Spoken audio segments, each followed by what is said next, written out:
Hello, everyone. I'm Colin Tessier of WrestleZone.com, joined by Bill Pritchard this evening, coming off of a historic Impact Wrestling Rebellion pay-per-view. Bill, how you doing this evening? I'm good. How are you? Good. Glad to Eventful hear it. show. Absolutely, very eventful. I saw, a lot of buzz going into the show, a lot of buzz coming out of the show. It seems like a lot of people are happy with this show. Even beyond the main event, it seems like it was a show that really delivered, and we'll get into it here.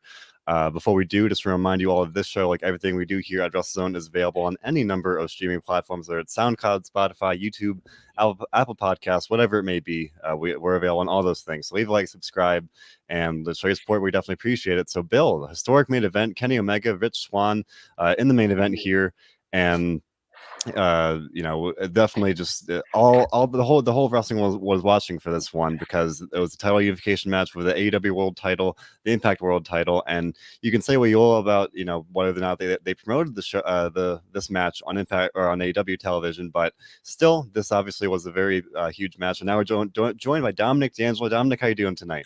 Good. Hey guys, you can hear me okay? Yep, we can hear you. Okay. Yeah, no, good. Yeah, fun show overall, I thought. Yeah, and we're going to start with the main event here. So Kenny Omega is the new Impact World Champion. He defeated Rich Swann in a great main event. There were some shenanigans, but it was a pretty clean finish. So this was the AEW champion beating the Impact World Champion. What did you guys think of this? It's what we all kind of expected. I'll still say, like, I enjoyed the match itself. I enjoyed seeing them on the different shows, but I really wish they would have put more effort into making Rich a threat, or maybe making Impact more of a presence on AEW. I know they want to say, like, I forget what Tony's exact words were, but he was like, well, I'm paying for Impact time, so they would have to pay for time on my show. But it's like, you're still putting your champion on the show, so it's like, do a little bit more. Like, not full-blown campaigns or anything like that, but I would have liked to see a little bit more. I agree. I think ultimately, the build to it was just not as effective as it should be, because, I mean, you think about it too, and the opportunities that AEW's had to kind of get the Impact title over further with their audience. They had plenty of windows to do that, and they didn't do that. And it only benefits both companies if you do that, like build up that title and make it mean something. And, they didn't. I was shocked that Rich Swann was not on whatsoever on Dynamite on Wednesday. You'd think they would do something like that. As far as the match itself goes, I thought overall it was all right. There was I was taken out several times by those two top rope spots, though, where it was like both botches almost. I don't know whose account that was, but Swann toppled over with the back body drop, and then Kenny had to readjust to during a second one. Did you guys notice that as well? Yeah. The one was really bad, where it looked like Kenny could have really gotten hurt, where he kind of fell off the top rope, and that was pretty scary. So they're lucky that it wasn't anything worse, but I definitely picked up on that too. Yeah, and I thought that really took me out of the match, and because I was expecting this match, and it was good. I was expecting it to be a real banger of a match, but that really threw me off for it, and be like, oh man, like, you guys, I would expect that to happen on not to that level of a match with those two kinds of talents. So it was kind of a little bit of a letdown in that regard for me. No, I think it was a good match, and like you both have said, it almost like it couldn't overcome the lack of a build, because no matter what, you just knew that there was pretty much a 99% chance that Rich Swann was going to lose this one, that Kenny Omega was going to win, really. And you could just tell, just because of the way it was presented, if Rich Swann had been presented as a more credible threat, if they had brought him into AEW, even if it was like a video package or something, it feels like they really just they chose to not do nothing even remotely simple like that, and that was one thing that's really missing. So there's this feeling that it was a foregone conclusion even before the bell rang, just knowing like this will be good, but it's like just kind of waiting until the eventual result we're all waiting for. And I think like kind of in a similar way, because Rich Swann wasn't presented as a credible threat, I struggle to see anyone who could realistically beat Kenny Omega on the Impact roster right now, guys like Moose, maybe in a couple months, maybe. I mean, they have main event guys, but in terms of the way that we're seeing this presentation where, it feels like AEW is almost big leaguing Impact in a way. I just struggle to see where we're really going from here. I'm okay with it being the inevitable result. It's just the fact that this has pretty much been hyped up since January. And if you're going to hype the inevitable that long, it needs to be a little more dramatic than what happened. Like, I know it's not the best example, but it's the one I'm thinking of. Like Endgame. Like, he said it's going to happen no matter what. There's only one outcome that can change it. And they tried to find the outcome, and it still happened. So maybe something like that, where it would have been like somebody else telling Rich, like, you're not going to win, and not just Don and Kenny and the AEW side, like, constantly ragging on him. Like, I think just something subtle, like maybe throw us, like something in there with somebody on the Impact roster being like, I don't know if Rich can get it, because it's more about it's more than bragging rights for your respective brand. It's, you're still going to have good and bad people in there. So I think something like that, just to make it a little more dramatic, and like just hyping up Rich on Dynamite, like, at all would have been good. Like, you don't even need him there live in Jacksonville. Just do something with him. They really should have. And I don't know, like, from that too, you think about Rich taking the pin too in that multi-man tag match when Kenny first showed up. And then now he got another pin cleaned again. It's like, unless Impact is really, really doing something where they're like having this full-blown takeover of AEW, and they're completely being like, okay, we're just gonna, but ultimately out of this, we're gonna establish a new star or somebody credible enough for Kenny. I don't really see you used Endgame. I don't see a positive Endgame and it coming out Impact looking like the bright star. But I think down the road, if they do it right, then they can do it. But like, I'm not seeing where this is coming in, because as we've seen so far, the build for just this, let alone, has not been that good. So it's a little bit of a head scratcher for sure. I'll bring up something that Petey Williams, we did a preview show on Friday. I talked to Dennis Farrell and Petey Williams. They do the Wrestling Perspective podcast.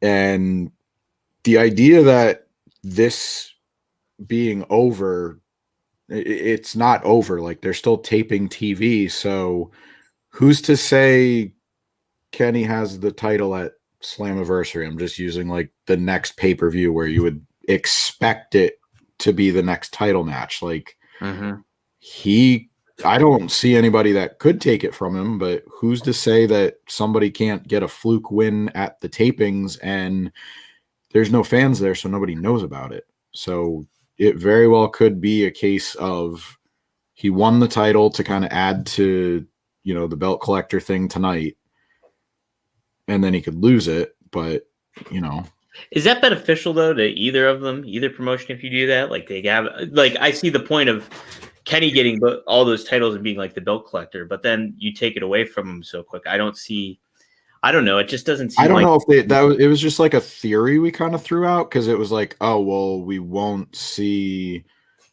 Kenny on Impact for like weeks, and he'll just stay on Dynamite, but he'll have the AEW title.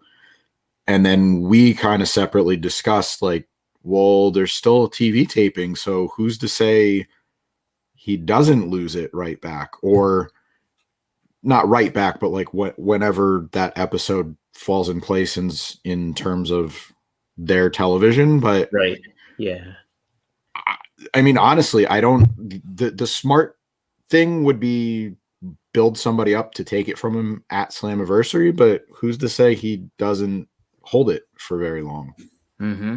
I think it's possible. I just think that at this point, like, the most beneficial way would be to build someone up and then make it this crowning moment to beat Kenny Omega, to beat this guy that they're literally calling, the best wrestler of all time. Don Callis, before the main event, he was introducing Kenny, and he said he's literally better than everybody. He named a bunch of all-time greats, and so that Omega, is miles away, better than them. So I feel like they have to kind of build somebody up big time. And I don't even know if Slammiversary is enough time, even though that's about 2-ish months from now. Then maybe we're even looking at longer than that, especially if you do kind of space it out where Kenny's not always on Impact TV. One thing I do want to know, I picked up on, was more of an Alice closing line about he was questioning whether this is opening Pandora's box about the belt collector. Do we see there being, we were talking about Endgame. Is there a next step in this for Kenny and his chase for belts, or is this is he gonna stay satisfied here? Where do we see this really going? Even we can fantasy book, or we can take the realistic route of do we think AEW is gonna let their champion keep going over the place, or are they gonna stick kind of with this more grounded talent exchange, if you will, with Impact? You have to find somebody that would actually be a threat to Kenny for it to make sense, because he's obviously the villain, and I'm not going to say heel babyface, but there's no gray area. He's the villain. He's coming into Impact. He's taking their title. I mean, he could go to any other promotion. I'm not going to name anybody specific, but I mean, he could do the same thing, go in and be like, all right, I'm here for your title. Let's have the match. And then he takes it and racks up a couple more titles, but eventually he's going to need somebody that threatens him. And what was that? Oh, it's my dog eating my cat's food. I was are you expecting company? Hello? No, it's my dog. Neck was probably hitting the cat's food dish. So Thunder Rosa. Yep. Dusty's having some hard times right now. Dom's new dog is named after the wonderful Thunder Rosa, so we'll shout out both of them. There we go. But I don't see anyone worldwide being a threat to Kenny right now. You could say Okada, but I mean, that takes a lot to do, and he's not Ospreay just won the title, and you could say oh, well, he just won, so is he really a threat? You could grasp at straws to see who's really worthy, but I feel like there's no one that's really a clear-cut name that pretty much wouldn't Roman Reigns is the only guy, and I'm not even gonna go there. You know what I mean? Yeah, no, there's nobody built at that point. And if you put Kenny up against anybody, another champion around there, I'll use Aldis as the example. You put Nick Aldis coming in there, credible from a looks department and presence department, and title reign.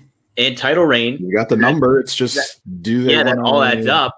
But if you have Kenny beat Nick, it really does lessen almost all those other titles in a lot of ways. I think that, and that's something that those other promotions have to be careful about. I understand they want to get the rub with all this stuff, but I mean, just how Swann lost tonight, just straight up clean. I didn't think there was going to be too much of any schmoz or anything like that to any effect, but I was kind of expecting Rich to look a little bit more.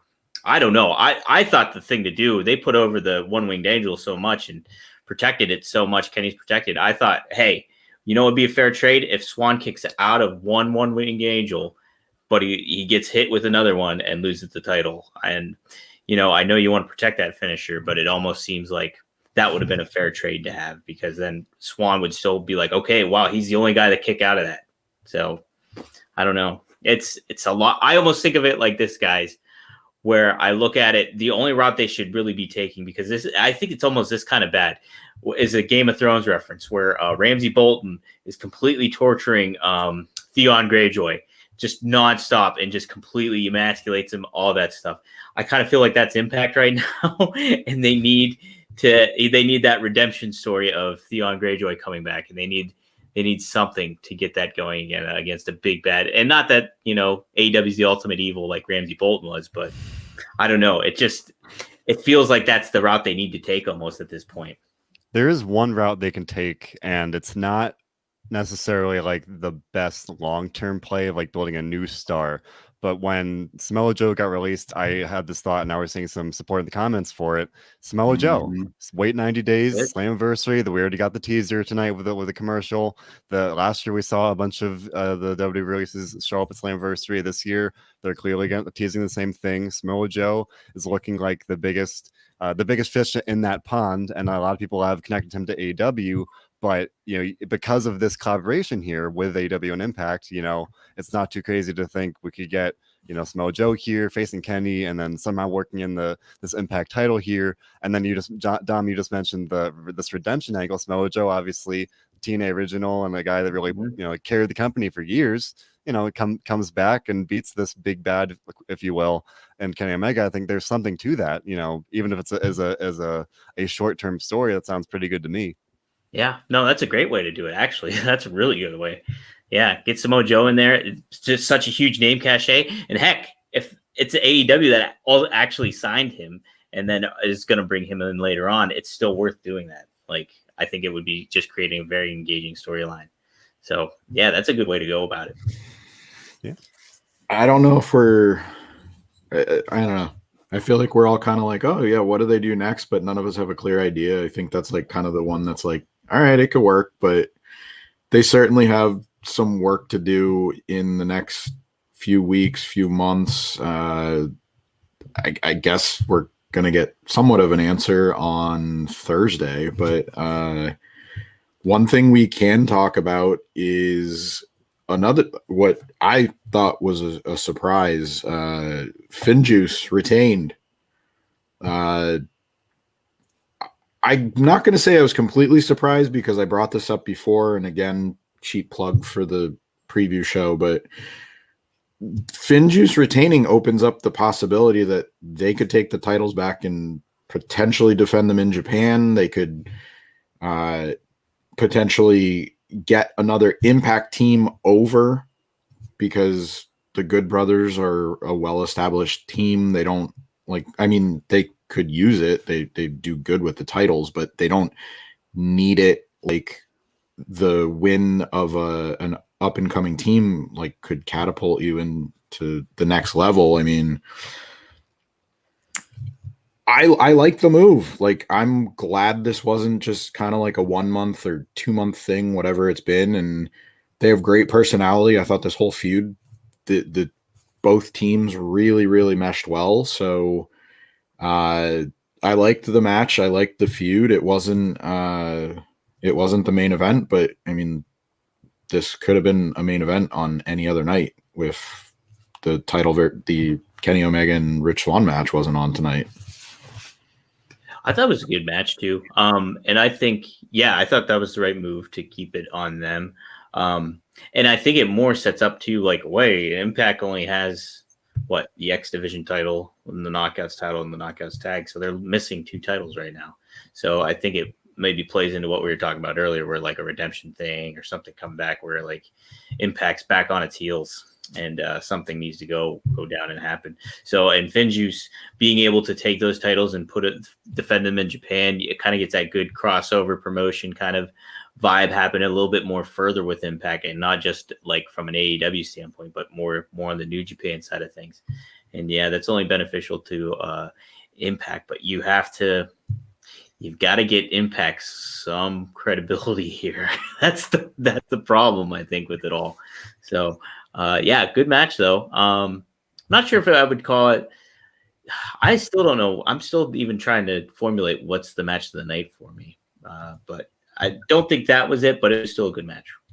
I thought it was great. And for me, like, I watch wrestling all the time, but I don't watch a lot of New Japan. So like, I know of, Finlay and Robinson. I know that they're, very popular. I know that they're really big over there, but I guess that my perspective allowed me to say, like, as a casual fan in that sense, I'm like, I didn't really see them as favorites to win this one. I was very surprised when they beat the Good Brothers, especially if you're giving, like Dom, you just said, you're giving the world title to the AEW guy. Now and then the tag team championships were with New Japan guys. Now we still, they retain, so that's still the case. But I was expecting to kind of have that trade off to kind of, essentially do that the title swap. And the fact they didn't, Bill, you said, maybe that opens the door for bringing in more New Japan guys, or I don't know. It is an interesting question. And yeah, Dom, I'm definitely with you. Like, eventually this needs to kind of work out for Impact to, to have whoever it may be get the titles back, make the titles look good. But this was good for, at least the titles in a way, even though the New Japan guys won, they beat the Good Brothers, obviously this great team. So, and like I started by saying, that helped me view the FinJuice as more credible in that sense. Like, it was a kind of a weird, like, paradoxical thing where, like, they felt more credible by beating the Impact guys, even though Impact for the titles, like you would have hoped to see them stay with Impact. It was a weird situation, especially now that we have some of the top titles with non-exclusive Impact talent. It's interesting to think about how it's going to play out kind of over the long haul. And I entered this match wondering, like, how long are these guys going to have the titles? And the fact they won tonight, I don't know how much longer it's going to be. Especially I don't know how long this this collaboration with New Japan is going to keep going. I wonder if it'll be through Slammiversary maybe.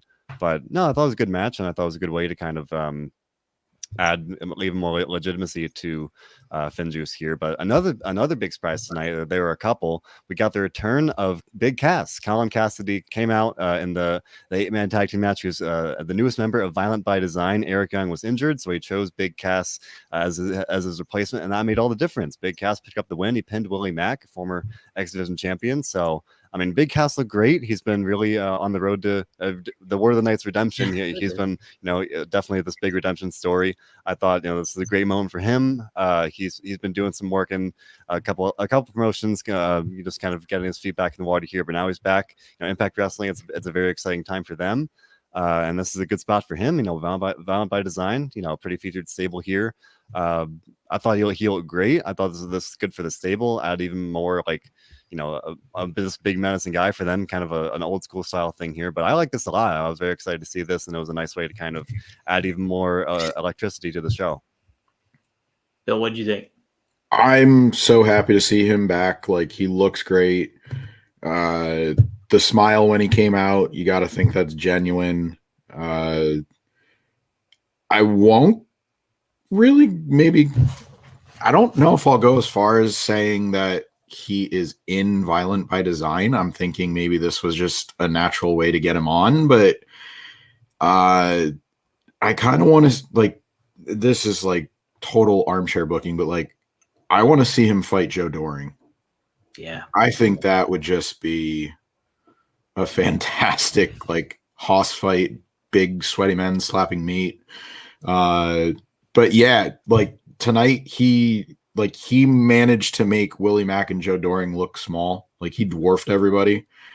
I think we finally, or maybe forgot how big he was, because it's been a little while since most of us have seen him on TV. Like, I've seen some footage of the indies, but I mean, he just looked phenomenal tonight. He looked like he had energy. He was pretty much the focus of the match. I like this one. I'm it sucks that Eric's out, but this was a good replacement. Happy accident, if you want to call it that. But I'm excited to see what happens with him if he has a new role with Impact moving forward. I mean, you would think because he has a new name that, he's going to be sticking around for a little while. So I'm looking forward to see what he does next. He looked great tonight. I really liked the name change. He looked great. And I thought they utilized him well for, him just coming out and making his debut in Impact. And then, like, I would have to say, from this perspective, I think this was my match of the night. And that not necessarily maybe from a work rate standpoint or anything to that, but I feel like from just the intrigue that was involved with him. And I'm with you, Bill. I don't think he's necessarily maybe in Violent by Design, because it would be kind of contrasting to have him and Doring together in there when you have like two big guys. Plus, you have Rhino in the mix too. And so I'm thinking maybe he's like, okay, yeah, I buddied up with you guys, but I kind of don't give a shit about any of you guys. And so maybe it goes to that effect where, he starts feuding with them, lines with like somebody like Tommy Dreamer, maybe even James Storm, and you get a little bit of a baby face Morrissey instead of what we saw tonight. I liked it. Probably the most memorable match for me of the evening at the very least. No, I think it was definitely memorable, and it's interesting. Kind of like we brought up Roman Reigns before, so I want to make the WWE comparison. But to me, it's this natural redemption story where you bring him in, and it could be this really cool babyface run where he could say like, I'm back, I learned from my mistakes, I'm here to do things right this time, something to that effect. But it feels like a stark departure from what we saw tonight. He's just like this cold, brutal monster in a lot of ways. So even if he's not involved by design, it does feel like he's going to go in this, typical like big bad dude kind of prototype, if you will. At least for now. And I'm not sure exactly where he fits in that role. Obviously, he could do a lot of great things. I'm very curious to see where he might go if it's not with Violent by Design. But I thought this was a great way to kind of bring him in, make him feel like a big deal, because he is, and like he definitely looked like one tonight. So I was very excited about this, and I like that word that was memorable. So like definitely got people's attention right away. So I definitely like this a lot. Something else that got people's attention was the return of Taylor Wilde, even though this had been, pretty much, it was official. Like they've run vignettes on Impact Wrestling. This has been in the works, but now, she's officially back. She was in the ring. She saved Tenille Dashwood from a beatdown after Deonna Purrazzo beat Dashwood to retain the Knockouts title. That was a great match as well. But it looks like Taylor Wilde immediately entering the title picture now that she's back. I thought this was a nice surprise as well, to add even more unpredictability and just more fun moments to a show that had several of them. Bill, I am glad to see Taylor back. I didn't expect her to show up tonight. I thought it would happen on Thursday's show. They're advertising her for April, so you had to know that if it didn't happen last week, it was either tonight or Thursday. I still thought it was going to be Thursday. I'm really excited to see where this feud goes. I mean, she didn't confirm anything, but I interviewed Deonna Purrazzo last week, and I kind of brought up the fact that, you already feuded with ODB, you already feuded with Jazz, and like, what about Taylor Wilde coming back? And, she was like, okay, if Taylor wants to step up, I'll send you packing too. And like, she can kind of be like, not a legend killer, but she called herself somebody that could compete with the knockouts of any era. And I think that's a great way to brand her, even though her 3 out of her 4, if we're counting this as a feud coming up, 3 out of her 4 last feuds were with former knockouts or knockouts from the past, however you want to call it. But I'm excited for this one. I think it's a good feud for Taylor to come back. It puts her in the spotlight,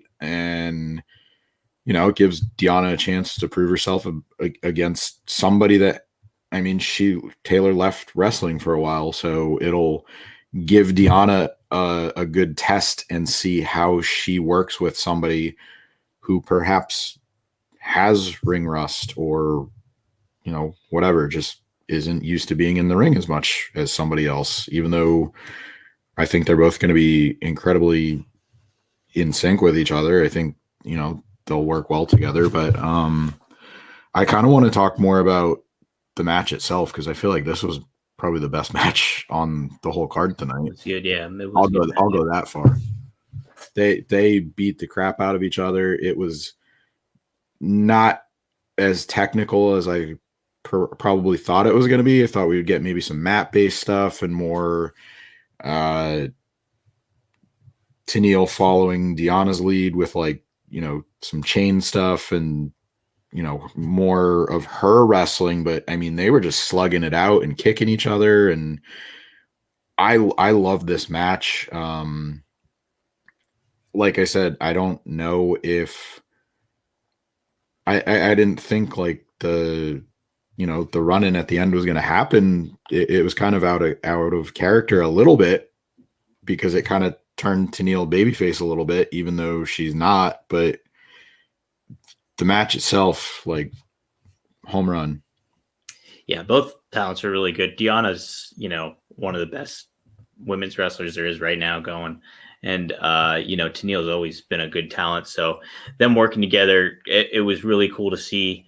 I will say, I think it almost seemed by no means this is a like bash at Tenille or anything, but she almost got shoehorned in there, if that makes any sense, because it seems like she's a heel and so is Deanna. So, and obviously she's such a talent is Tenille, and she's so good. And we've talked about it before. How is she not in like the Knockouts title mix?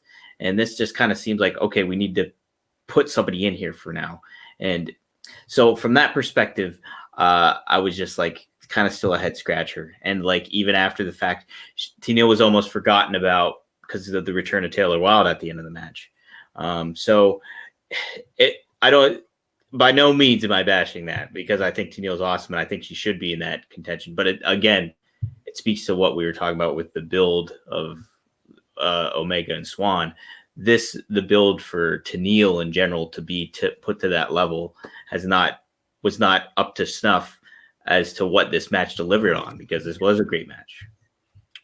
I'm going to jump in real quick. I found the quote. And I will say, before I get to it, I thought they did a good job with Tenille the past couple weeks, where she was still playing her character, but she still had a little bit of an edge, where it wasn't just her shtick with Caleb. It was, she brought up her role in the NXT, like the women's evolution and all that. So I thought, she was strong going in. She certainly proved herself tonight. But the quote about Taylor was, I asked about a potential match with Taylor. She said, yeah, absolutely. And then, said Taylor's name and presence alone just adds so much to the division because she has the lineage and Impact.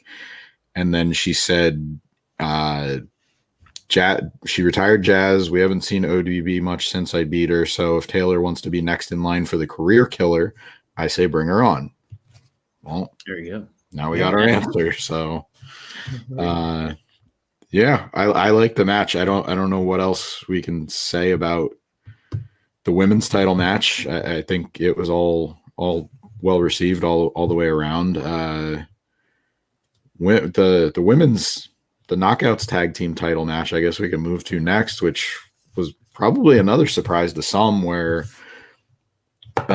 Jordan Grace and Rachel Ellering are the new champs. Fire and Flava's title reign is over. I'll say I predicted this. I just kind of thought that I thought it mixed things up and gave Jordan a little bit of a renewed focus, because when she lost the Knockouts title and when she was out of the title picture, it took a little bit, but then she found a storyline with Jazz, and I feel like she's one of those names that you can't have her out of a storyline very long. Like, you can't just have her working random matches. So going from the Jazz storyline to this felt natural, because Jazz retired. Okay, I can't wrestle, but I'll bring somebody in. Mm-hmm.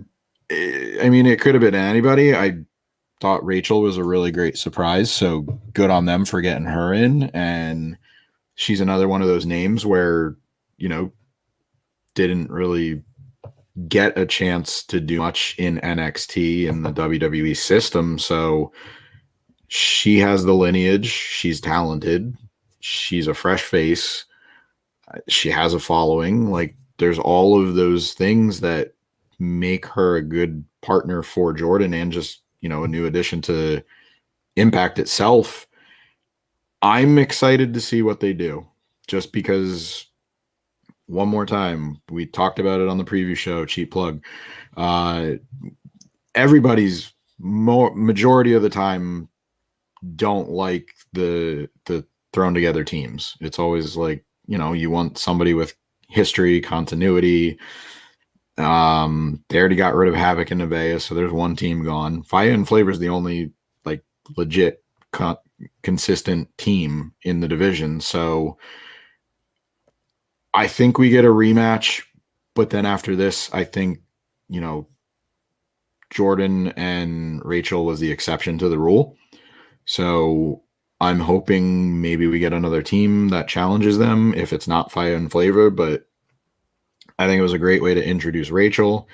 I thought they really, really worked. There was a spot in the middle. There was a sequence where Rachel had Kira on her knees and Jordan did the senton, and then they did like where Jordan ran up Rachel's back and like did the splash in the corner. And then that whole sequence I thought was like really, really quick, but really, really well put together. And I hope we see more stuff like that because Jordan's known for her power. And I felt like even that little segment added so much more to that match, so much more to what she can do because we haven't seen it yet. I really thought like between both matches, I thought, the knockouts stood out the most tonight. Like I thought between both matches, those were two really great matches.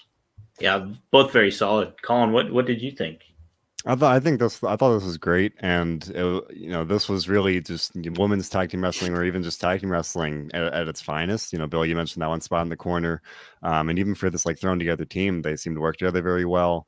And I'm a big fan of Fire and Flavor. I think they're a really fun team, and I hope they stick around. As you just mentioned, they're probably the only other team in the division right now, so I would expect them to. But even if it's not as the champions, they're a great just team to have there in this division. Even if they don't have other teams, they have a very deep roster, so I'm sure we'll get some other, if not thrown together teams, they'll start to like try and maybe try some combinations there to just kind of to supplement that.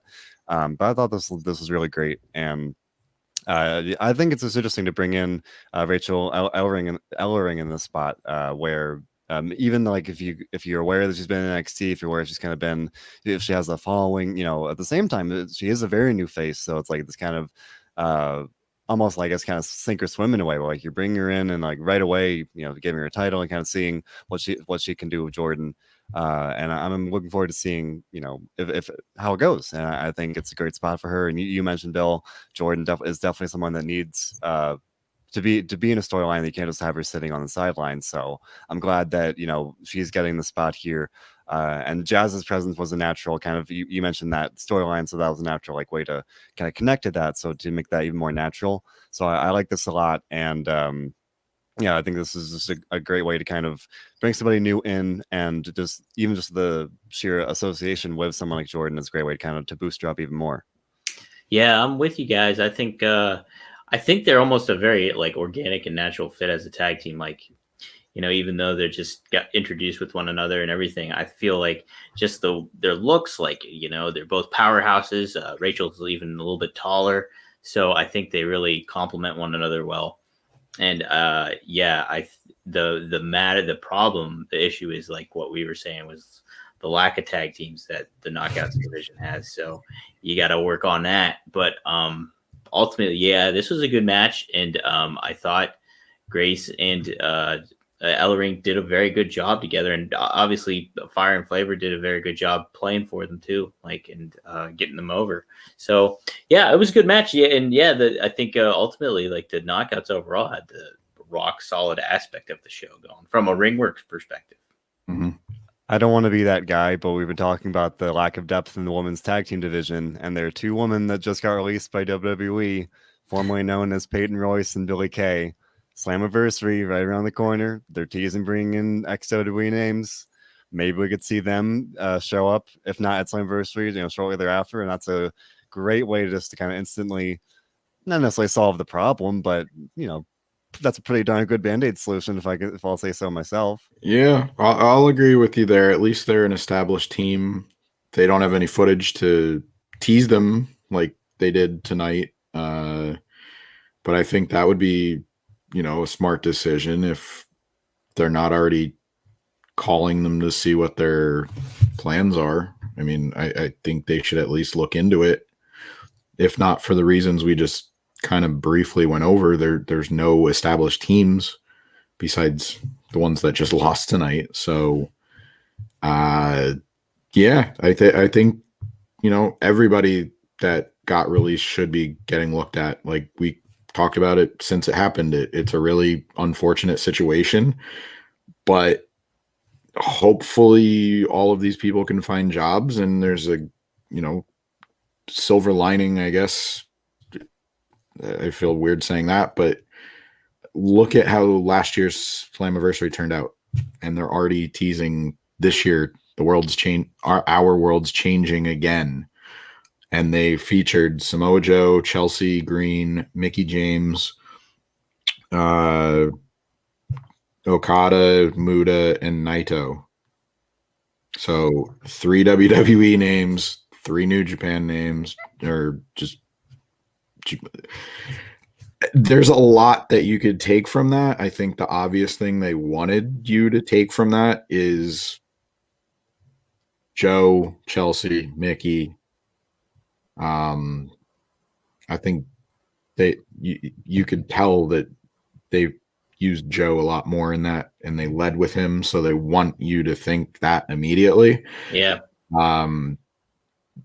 A lot like the Mickey one was hard to catch because if you like literally blinked if you missed it, and I watched it a couple times, I was like, oh, okay, right. And you could kind of time it, but some people were like, oh yeah, there was the 3 WWE names, or there was 2 WWE names, and then there was like 1 New Japan guy. I was like watching it back, I'm like, no, there was definitely 6 different people in there, and I like that they're doing this because they own the footage. They're not doing anything wrong. Like if they're teasing something and people get pissed off, then they didn't promise anything. They just kind of were like, hey, we have the footage. You have the footage. Why not use it? Why not? It worked last year. Nobody's drinking whiskey yet, but yeah. And didn't they teased Drake Maverick in that, and they teased other guys that didn't show up. So yeah. Mm-hmm. So it's fun to kind of potentially have that misdirection. So some of the people might show up, some of them might not, and as a natural segue, 2 people that at least eventually showed up, they got released last year. Brian Myers and Matt Cardona faced off tonight, and I was looking forward to this one. I'm very biased. Matt Cardona is one of my all-time favorites. Used to be a big Zack Ryder fan, and so I've been very happy to see him in Impact, and I've been very, very I've got a vested interest in this feud. These two, they were one of my favorite teams in WWE just because they're lovable losers, and now they're in Impact doing their own thing and they're feuding, and I thought that was kind of this natural personal story here, and kind of like I guess in a different, very, very different way. We were saying with the main event, it felt like Kenny Omega was the obvious favorite. In my mind, I'm like, oh, Matt Cardona's got to win. He's only been in Impact for a couple months now. Myers has been there much longer, so I felt very obvious that Cardona was going to win. Brian Myers won.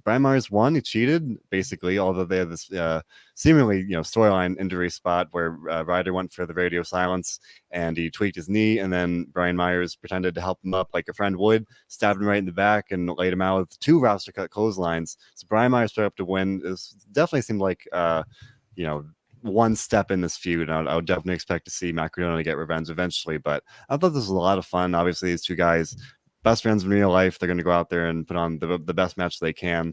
They both have talked about it. I know they were both very excited about this opportunity to like face each other, and I thought even just from a storyline perspective, it was a lot of fun to watch this play out. So I thought this is one of my picks for, at least from a storytelling perspective, one of the matches of the night where I just really enjoyed what they're saying in the ring. I liked this match. I like the feud. I'm a little confused about the ending. I don't know if that was a legit injury. I haven't seen anything about it being legit. It just kind of looked weird, whether it was a legit injury or not. When he fell down, the ref, got him away and they stopped the match. Like, I don't know why the match restarted. Like I liked the ending, but it was like, okay, if you went through all that trouble and you went to check on him and Brian helped him up. Like, all right, whatever, that's fine. But then the second he hit him, like, why did you count the pin? Yeah, because Like, the match that seemed part to be over, right? made no sense. You stopped the match. You went to check on him. I didn't see Matt like wave him off or say like, I'm okay. Like, let's keep going. Like, none of that. He was grabbing his knee. Everybody was checking on him. Brian helped him up, hit him, and then backed into the corner and, ended up charging at him, and that's how he won. But there was so much time in between him getting checked on and then after the first hit, like him waiting in the corner, and it's like it just made the ref his decision look really, really weird. But I still can't, like, I will say I'll excuse it and look past it just because I thought the ending was, it was a nice change, a nice twist on the whole, like taking advantage of an injury. Like usually it is the guy like waving the ref off like the babyface, like, no, I'm going to keep going. And then the heel just beats the shit out of him anyways. So I liked it. It just, it looked like the ref just kind of looked inept in this case. And I'll leave it at that. I thought the match itself was good with those two guys. They know each other so well. So I think that played off, and they didn't have to do a whole lot of crazy stuff to get that over either. And yeah, you can definitely see they got a synergy and a chemistry that's one of a kind. Colin, I'm kind of curious. I don't listen to the podcast. Have they been leaning into the angle more so on the podcast? Their Major Wrestling Figure podcast. Has they kind of been playing it up a little bit in that regard? Because that was hard for me to make the connect, because I'm just like, these guys have a podcast week in, week out, talk about wrestling figures. And then like I'm supposed to get like invested into these guys actually feuding with one another. It's like, it's kind of hard sell for me in a lot of ways. So I'm curious if they kind of got that over in their podcast episodes, if you listen to it. I know they've been playing it up. Not so much. I don't know as much on the podcast, but at least on like their Twitter account and everything, they were billing it as like the Major Brothers Explode, kind of like the Mega Powers Explode. So they were kind of playing into it. And then in a different interview, Brian Myers, I think he was on the Wrestling Perspective podcast, and he was saying like, yeah, we're best friends, but like I can play this role in Impact. Like this is the story, right? Or it's like, he compared it to actors, where you don't necessarily expect the actor to like necessarily live the role, right? Where it's like they're playing the story and trying to sell that the idea, where it's like Brian Myers in real life isn't the Brian Myers. Like obviously it's like we're supposed to suspend our disbelief in that sense, but I do think they, at least from what I've seen, they have been trying to like play it up. Well, also like we all know that like they are friends, that they do the podcast, and that's they're known for that. So it is an interesting kind of gray area, and kind of even despite that, I think they've done a really great job, selling the story anyway. Where it's like we all have that in the back of our mind, but they're still convincingly enough, at least for me, for being able to tell the story and then having it play out in the ring tonight. I thought it's a nice way to kind of have two friends go in there and be able to work together while not being friends on screen. I think it's pretty cool. I think like the way that they're handling it, I'm okay with. Like everybody knows they have their network, and then there's like all these like different layers of it. So it's like, here's Impact Brian and Matt, and then here's Major Pod Brian and Matt, and then here's FWF Brian and Matt. So there's all these different like, it's kind of like if you try to make it all or nothing, it's never going to work. And they don't try to do that. It's just kind of like, look at the context. So I'm totally fine with it. Like, I'm not going to get too much into the match again, because I feel like I talked about it quite enough. I'm just curious to see where they go next with the feud here, because you got to think, no matter what, Brian kind of got a crappy win. So what was Under Siege? Yeah. I know it was a Steven Seagal movie. So I'm thinking the blow off happens at that event, show, whatever. That's about 3 weeks away. So I'm thinking this isn't over yet. Yeah, I think we're gonna get one more match out of it, and then be done for good. But I like Brian as a heel. I think he's showing some shades of ECW.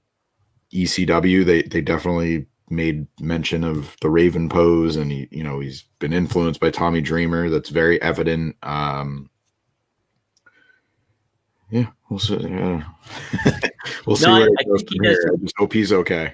I think Brian does a very good job as a heel, and like I think that's one of the things. I just think it's so hard for me because I just know them as such good friends that it's just like it's almost like when you put a brother against a brother in a lot of ways, and they're like, man, it's kind of hard to like get that connection, understand like, okay, they're gonna fight one another, and when in all actuality, how close they are. So from that, it's kind of hard for me to make the connect. But yeah, to that point though, too, it's like I was still invested at the end. I thought it was a clever finish to the aspect of like, hey, that's a unique way to handle the injury thing, is him playing up like that and then leveling our Cardona down to the mat again. So yeah, I thought that was pretty intriguing. So yeah, it's just for now, I'm just like, let's see how it goes at that moment in time. So it seems like this feud's not over, but at least based on what happened, I would say one feud that kind of does seem to be fairly settled is the one between Trey Miguel and Sami Callihan. They faced off in a last man standing match. Man, this one was brutal. Sami Callihan brought out a wrench. Trey Miguel dove 100 miles an hour and hit the steel barrier at ringside. We saw power bombs onto stereo cases and splashes through tables and all these things and chair shots, and very much your typical Sami Callihan hardcore match in a lot of ways. Trey Miguel won, so I thought this was a big win for him. It went over a former world champion, clearly a guy that seems to be kind of on the upward trajectory here. But I thought this has been a nice feud as well, where at first Sami was recruiting Trey, and now they're obviously imploded and met tonight in this last man standing match. And I thought this was a really great way for Trey to kind of break out and prove that he can really go on his own as this, the singles guy, a guy that had, or not as a singles guy, but as a potential, at least future world title contender, a guy, that had been in that X Division title range, kind of seemingly is now very much on the upswing into the world title range. Go ahead, Bill. I like the match. Super descriptive. I like the introduction of the wrench, stuff like that. I thought the cutter through the table was, a nice finish. Contrasting what I said about the Myers Cardona feud, I think this one is over. Like this felt, who the hell winning? Bonkers, you are right. We discussed this. We are not sure who's going to beat Kenny Omega, but we will see. But yeah, I think this kind of established Trey as a little more shades of gray instead of like being the white meat babyface, which I think is going to help him in the long run. And then I think Sami was like a really good natural first feud back on his own, because when he first showed up, you maybe thought he was just going to get like not sympathetic, but he was going to be like a typical baby face, maybe throw him in the X division, like pretty much everything that could have happened but didn't. And he had a nice solid personal feud with Sami.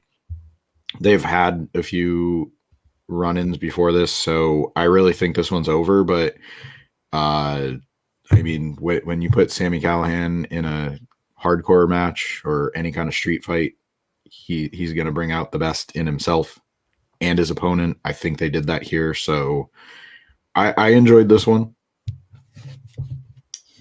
This was probably, I would have to say, probably my least favorite match out of the night. And I love Trey Miguel, and I feel, he's the sky really is the limit for him in Impact, and I feel like he can definitely be like a world champ and everything.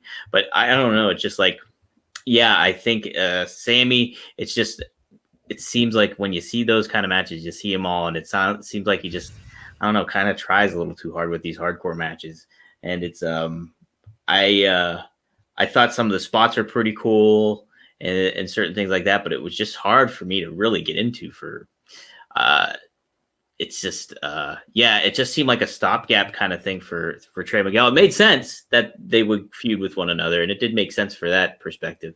But it's just like was very hard for me to get kind of super invested into it because I think Trey is such a good baby face, just like from that direct perspective where when you do muddy the waters with him and make him like angry at the world and kind of things like that, it kind of was like, all right, it didn't make it a clear contrast. Like I want to see him. I wanted to see him beat Sammy, but I didn't want. It wasn't to that level of like, okay, I'm really, really invested into this. And this match was just it seemed just kind of passable for me. Not that those guys didn't do a good job, especially Trey, but like Sammy, it's just like I've seen these before, and like the rent spot and all that stuff. It's just like this is all Sammy's stuff, and it's just like okay, yeah, let's kind of go on. I want to see Trey go on to different stuff at this point. I think that's really fair about, the match is feeling the same. I remember, Dom, you deal with MLW coverage, but when I was watching, back when Sami Callihan was there, he and Mance Warner had a bunch of hardcore matches, and it felt like a lot of them were very similar. And that's just a general, like, I think a lot of hardcore matches, same, they're literally the same weapons, the same spots, same kind of things. For me, though, like we were just talking about the ECW influence of Brian Myers, I saw this as kind of like maybe a poor man's version of the Tommy Dreamer progression, where it's like you go from that white meat babyface Trey Miguel to this more legitimate, at the very least, Trey Miguel. And we've seen some some comments with DJ Tessier saying he feels like Trey could be the next world champion. Maybe not the next world champion, but at the very least this is a great way to kind of push him up that ladder and like make him seem more legitimate, where it's like where he's not just that sympathetic nice guy, whereas like now he's like, oh, this guy could actually like he could go places. He just beat this former world champion, and he was in this very violent match. I thought it was a nice way to kind of I guess the best way I can describe it is legitimize him. So even if like the match itself wasn't like groundbreaking, or I kind of agree it wasn't like great in that sense, I do think it met its objective, for me at least, in that regard. So I liked it for that reason. Yeah. I liked what the story that they told with it. I will agree that I'm ready for them to move on. I think this was a natural transition for both of them. So, I mean, when you look at the rest of the card, I could see why you might put this one lower, but it's not like it was a bad one by any means. It's just everything else that you might put above it was that much better for what it did to the respective people in those matches. And I feel like this one really just kind of felt like the end of a story where you kind of already built each one of them up before this point. So I'm excited to see what Trey does from now. He does some unique stuff. That's what's really cool about Trey too, is like you see all the different stuff he's added to his arsenal and things like that. You can always see he's really working on things that look from every kind of perspective. So I think that's really refreshing to see. And he's making the most of like this singles opportunity for him. So I think he's one of the best talents that they have like going. So if they can build him right, he could be in that mix at some point in time with like the Omegas and stuff. If you're looking to build a star to that level and Impact. Yeah, I definitely think so. And I think he's definitely going places. And just kind of what we were talking about with the hardcore matches, I feel like I mentioned a minute ago, like Sami Callihan, it does feel, maybe it's nothing necessarily personal, but it does feel like in these hardcore matches, if you've seen one, you've seen them all with Sami Callihan, for me at least. And from the show, Nando here saying Sami's feeling like a one-trick pony. So I kind of wonder where Sami's going from here. If we are saying this is the end of this feud. Not sure really what's next for him. This, like, as I said, is a former world champion, a guy that has been kind of the no, even though he's a heel, the face of the company, the guy that had been the world champion. So I am curious to see how he rebounds from this as well, and that's definitely one thing to look out for. But the one thing we have not talked about yet is Josh Alexander is the new X Division champion. This was the first match of the night. He faced Ace Austin and TJP in a triple threat match, and I thought this was a very fast paced, fun way to open the show. Very definitely not surprised they did this. I thought that this or the 8-man tag team match could open the show. DJ Cassier saying that the 8-man should have gone first, but I thought all three guys very athletic, very fast paced, very really fun way to open the show like that. I think Ace Austin he has a lot of potential. I think he's one of the best talents they've got. Dami just mentioned Trey in that role. I definitely think Trey, Ace Austin, definitely probably at the top of that list. I think he's really, again, can't say enough good things about him. TJP, very great, guy in X Division as well. And Josh Alexander's come a very long way, a guy that had been very much in the tag team specialist kind of role to now being, now he's a singles champion. I thought this is a nice breakout moment for him. And it's interesting where it's for me at least, a lot of ways I think of the X Division as this high flying division, and I got this very technical, almost like Kurt Angle wrestler as the champion. So I'm curious to see what he could do kind of as a singles champion. He definitely deserves it. He's been great he was great in the North. He's been great in Impact for a while now, and now he's on his own. And I'm looking forward to see what he does next. But this was a fun way to open the show with a title change, and between this and the women's tag titles as well, and obviously Kenny Omega, it felt like this kind of definite new, maybe not new era, but definitely 3 title changes. This big movement of this big moment of change for Impact tonight, starting with this match. Bill, I really like this was a surprise, but not a huge one, because it felt like they've been building Josh as not an X Division competitor in the traditional sense, but more of we want to focus on him on the mid-card title. And I love how they've been doing it, because more often than not, they stick a guy like him in the cruiserweight division or the X Division, or some I like Drew Gulak, but you can't have a character like that every single time where you want to denounce cruiserweights and denounce flipping and all that. I like that they are focusing on what Josh does well. Ace Austin is not, I wouldn't call him a traditional X Division guy either. He can do a lot, a wide range of stuff. He can do the fast paced stuff and still work a variety of styles. And then you have TJ who can kind of connect those two guys. So the singles match that they had last week on Impact, I thought was fantastic. I thought we got more of that here. Great opener. I made the comment during the match, after it finished, I'm really excited to see what Josh does with the title. And I like how they're kind of redefining the X Division, where they're still keeping elements of it, but finding really productive ways to get guys like him into the division without completely stripping everything away that made it good. And I feel like if he is done with James Storm, I feel like Chris Sabin's another guy that can do that too, where he was an X Division guy for years and years, and then he was a tag guy, and I feel like he could kind of be a guy that can connect everything. So I'm excited to see what they do next. I don't necessarily need the three of them to feud all the time, but I definitely think we get at least Ace getting his title rematch against Josh sooner than later. I think it was the right move to do. Now to the point of it, X Division title's been hopped around a couple of times, not in the not so distant past. So it's seeing that's kind of, I wouldn't say disheartening, but I'd be more so in the lines of you want to see somebody go on a real nice, long, steady run. And I think this is the opportunity to do that, is with Alexander, and kind of not necessarily hit the restart button on your X division, but kind of like refresh it a little bit, where it's like you get this guy going on this major run who's from a different style and stuff like that.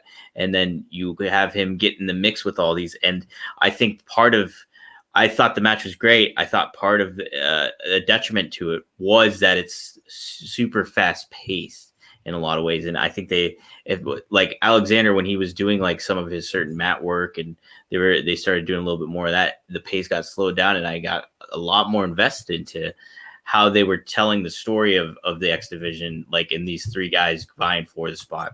And I thought if you can kind of get that more so across throughout these matches instead of boom, boom, crash, crash, because part of it was like from that match, I think the one you were mentioning, Bill, is like there was so many teases in that initial match of him and TJP where he would get him in the ankle lock this, ankle lock that, and then like they would trade finishers like attempts off and they would reverse one.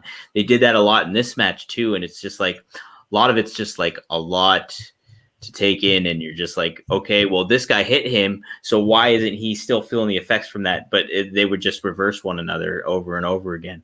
And I feel like you get Josh Alexander on this run, not only because you do not have a world champion at this point, so you have your X Division champion kind of be your cowbell title holder and go on this run.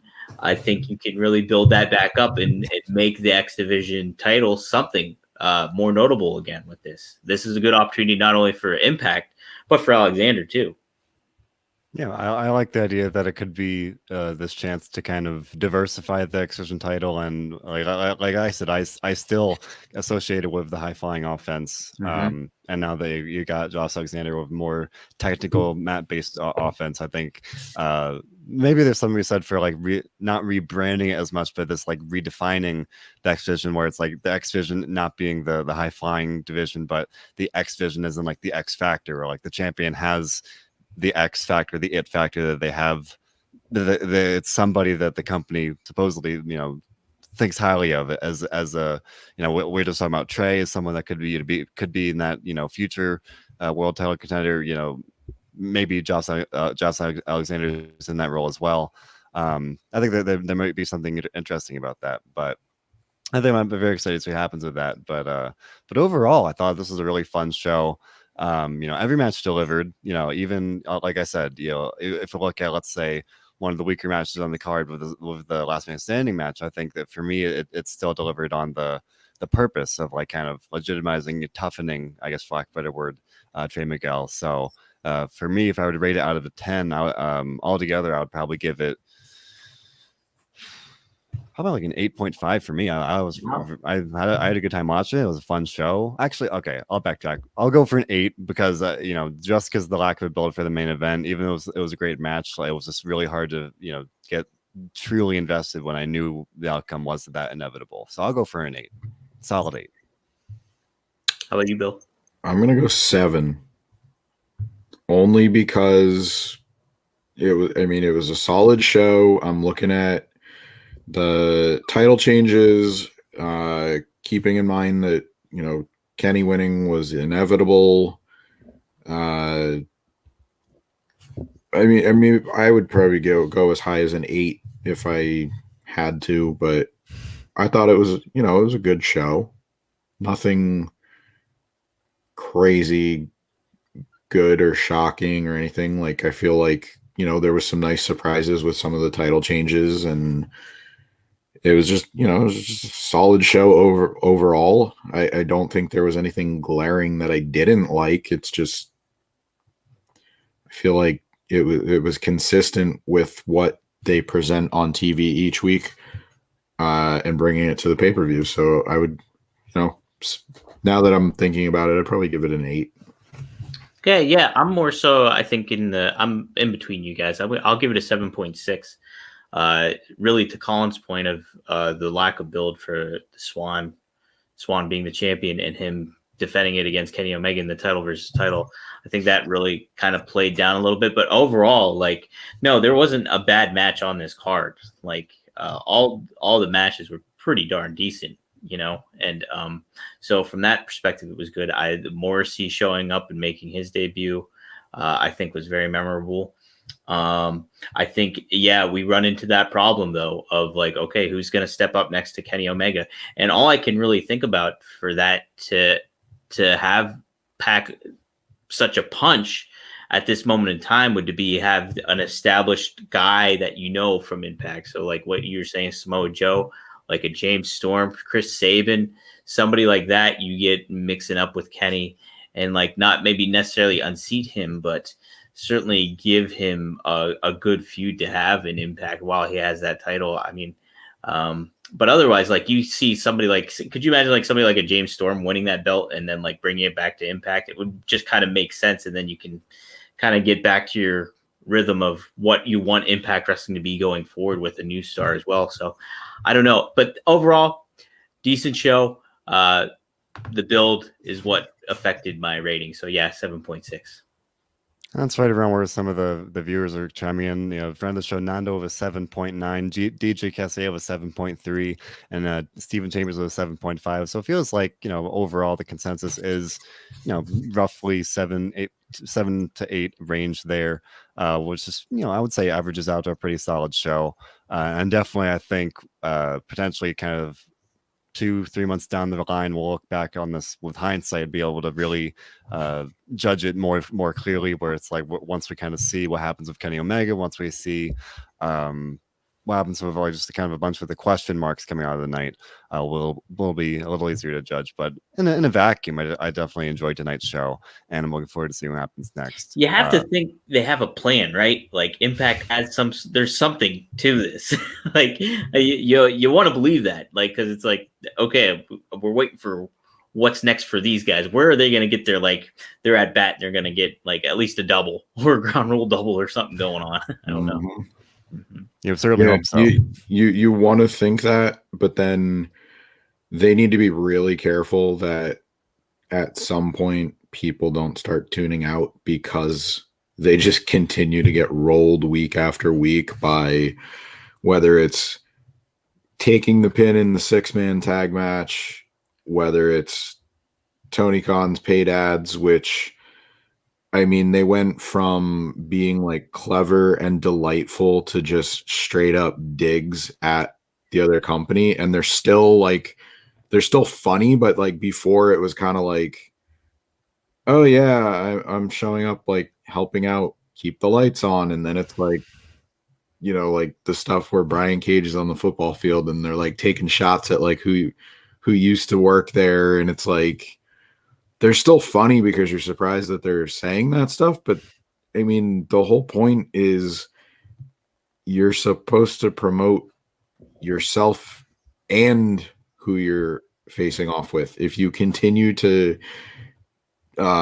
disparage and beat down your opponent, then why are you wasting so much time with them? So at some point, Impact needs to make like a resurgence, and they need to get something back on AEW, because otherwise, like, you can keep saying, oh, it's brand recognition and blah blah blah. Like, they're getting these little like 1 week pops of ratings, and even sometimes Kenny appears, the ratings are lower. So you really need to make now a conscious effort of, I really think, like, throw as many opponents as you can at him and try to continue to weaken him, I guess, is like keep chipping away. Like, you saw Scott on camera.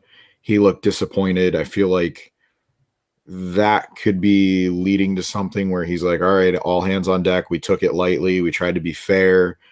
Now we're going to play, we're going to throw the rule book out, and maybe now we get the invasion. It would make sense, but we'll see. Yep. Moose versus Omega. I'll pass. I will say no. I will say it for this reason: Moose didn't beat Rich Swann. Rich Swann didn't beat Kenny Omega. So why would I think Moose is going to beat Kenny Omega? And it's not just because, oh, you can build him up to be that guy. Like, he already couldn't. So what? Ken Shamrock come? You know what? I would like Ken Shamrock versus Kenny Omega. Yeah, that would be loser has to go by a mononym. They can't be Ken anymore. Ken versus Ken on the line. It's just either Shamrock or Omega. Yeah.